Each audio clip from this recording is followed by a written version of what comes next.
प्रेम से बोलिए श्री सदगुरु भगवान की जय। सावन में देखिए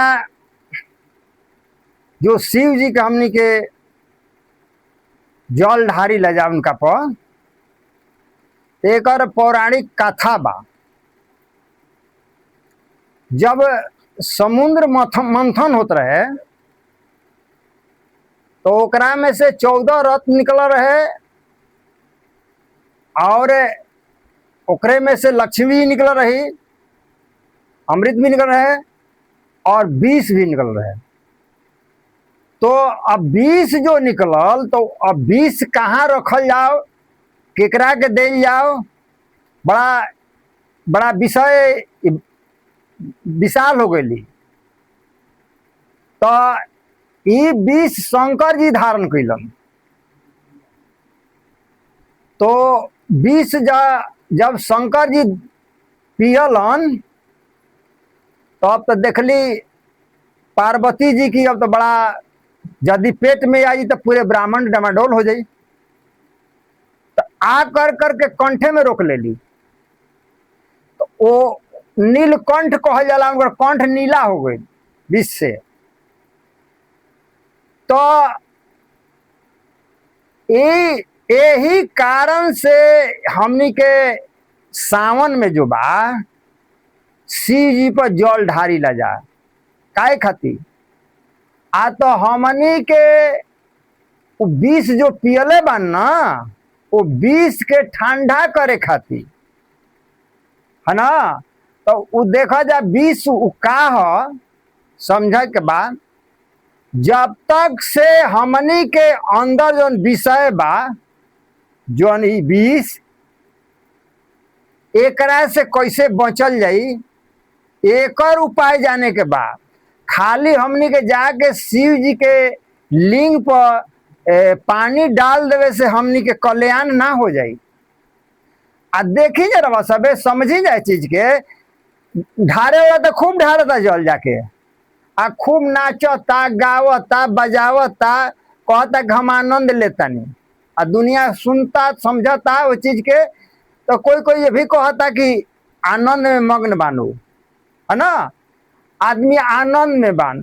तो सुन ली जा ये आनंद जोन इंद्रिया के साथ जौन होला जान हमनी के इंद्रिया लागल बा तो एकरा के विषय आनंद कहल जाला, विषय। और एकरा से आगे बढ़त तो ओकरा के आनंद कहल जाला आ ओकरा से और आगे ऊपर बा ओकरा के परमानंद कहल जाला है ना। तो ई परमानंद उ शिव के आनंद ह, उ परमानंद।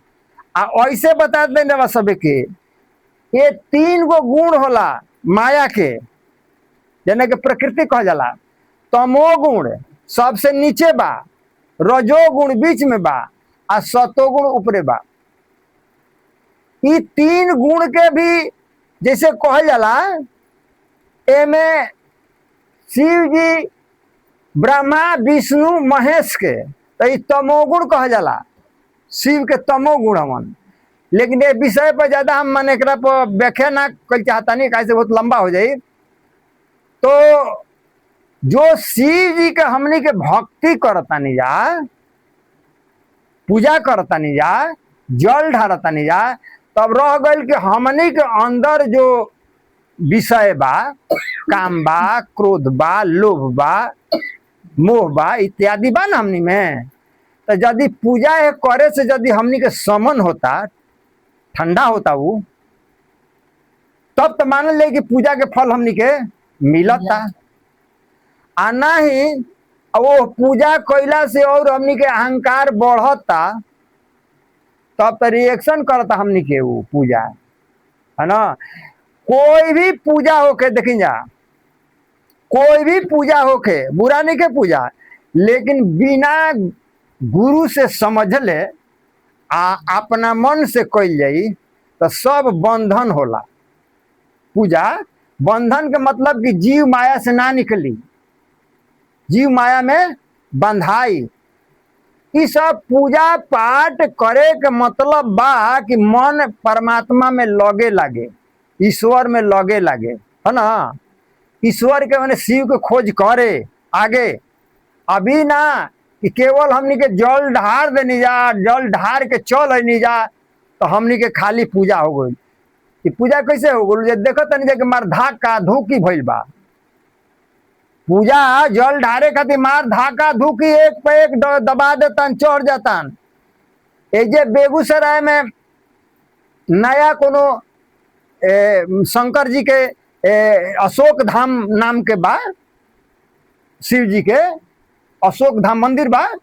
ओजा नया स्टेशन खुलल हो, ओजा रेलगाड़ी गई, ओजा कितना आदमी मर गइलन, आदमी पे आदमी चढ़ के मुआ दिलन, भगदड़ हो गई। अब बताओ शिव जी के हमनी के पूजा करे जाते बनी जा, ये सब घटना घटता। तो ये घटना काहे घटता? हमनी के अज्ञान के कारण ना। हमनी के भीड़ में काहे के शिव के पूजा कर ली, हमनी काहे ना शांति में कर ली। तो ये सब देखा देखी ये आदमी जो बान ना भेड़ी के तरह दौड़तन, यानी भेड़िया धसान। एगो भेड़ी इनार में गिरली ना तो तारा ऊपर ही अब देखत नहीं कि गाह कहाँ गईली ओकरे ऊपर। तो ये कलयुग में ये हाल भइल बा आदमी के, हौवा भइल बा आदमी हौवा। बड़ा ये बात के समझे के बा। भीड़ भड़ाका में कहीं जाए के जरूरत नहीं खे। घूमे फिरे के बाद ठीक बा, तीर्थ व्रत बनावल बा, घूमे के चाहिए फिरे के चाहिए, लेकिन शांत वातावरण में घूमे के चाहिए। ई ना कि भीड़ टूटल बा आदमी के या वही में हम भेड़िया दसान। ऐसे ही कोई नहान हो जाता तो नहान के एजा देखल गई कि माने इलाहाबाद में भेड़े लागल, ओजा वो भीड़ में कितने आदमी मर गइलन। ई का ह? ई धर्म ढाका कहा जाला एकरा के, धर्म ढाका। नेहाय से तुहार पाप कट जाई। देह धोवे से, देह धोवे से पाप ना कटे जब तक से तुम्हारे अंदर मन में जौन पाप लागल बा जन्म जन्मांतर के, ऊ धोवाला सत्संग से, सुमिरन से, भजन से। जे सत्संग सुमिरन भजन ना करी तो ओकर मन साफ ना होई।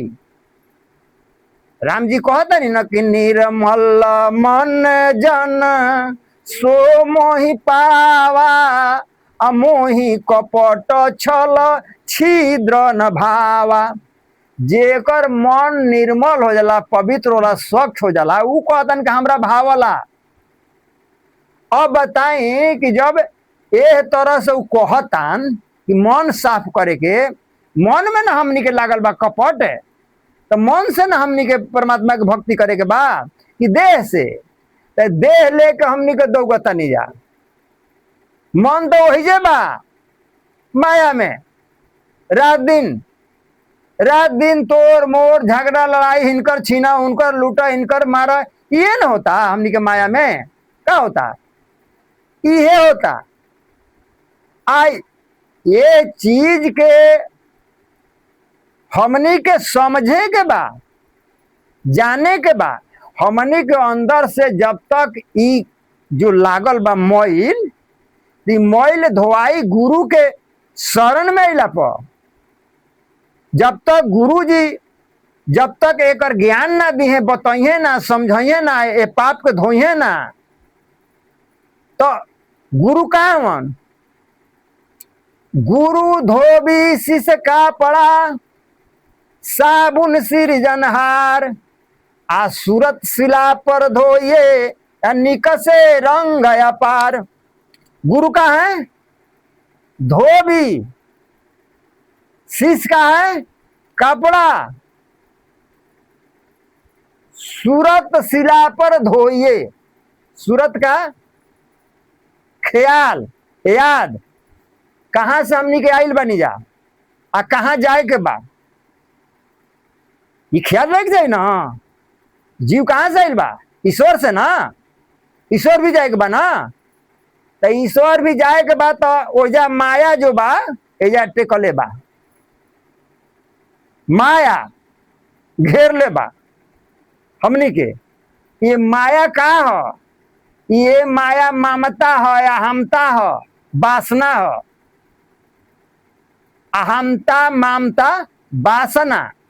अहमता कहे जाला अहंकार के, जो हमने कहते हैं कि हम हैं।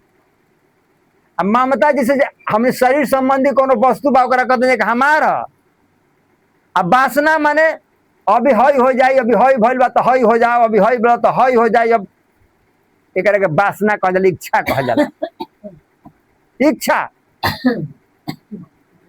जब तक ही हमनी के लागल रही इच्छा नु चाह ना मिले परमात्मा, वो सुख शांति ना मिली, आनंद ना मिली। जब चाह गई, चिंता गई, मनवा बेपरवाह, आ जाको कछु न चाहिए वह संसार। चाह गई तब चिंता गई, जब तक चाहना रही तब तक चिंता रही। अब मनवा बेपरवाह, मन एकदम बेपरवाह हो गया, मस्त हो गया, अपने आप में डूब गई ईश्वर में। जाको कुछो ना चाहिए, जगह कुछ ना चाहिए, सब पूरा हो गई।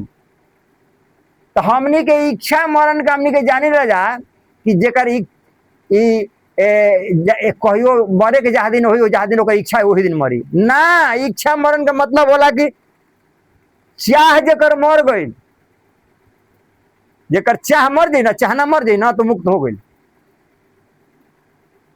मुक्त हो गई।